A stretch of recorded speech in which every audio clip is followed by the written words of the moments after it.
Ritīgi krūti.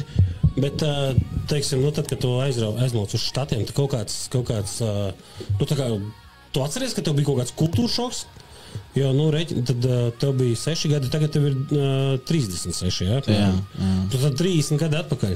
Jā. Nu, 30 gadu atpakaļ Latvija ir, es atvainojos, tas ir 95. gads. Jā. Nu, kaut kas ap to.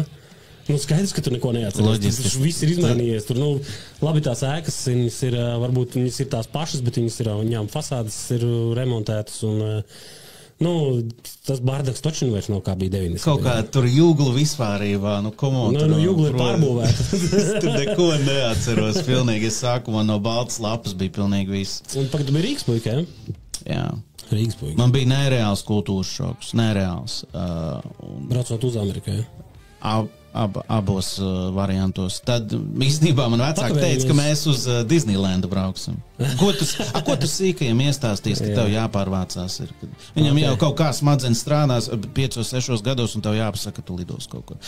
Un tad mēs Ņujorkas lidostā izkāpjam ārā un es pēc sīks atceros, kad vienkārši iesita tik karsts gaiss, ka es knapi varēju palpot un es domāju, bāc, pagaidi. Mēs laikam esam kaut kur citur. It kā es biju lidmašīnā, es saprotu, ka mēs lidojam, bet tu tā kā, nu kā bērns neapzinies to. Jā.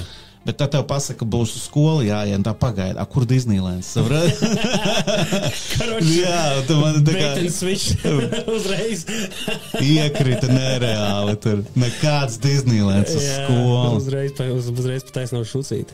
Jā. Nu, tas lēmums vecākiem bija vienkārši tās Latvijas vecāki tajā brīdī. Tajā brīdī labāk piedāvājumi bija un izaugsmes viņiem savās ziņās.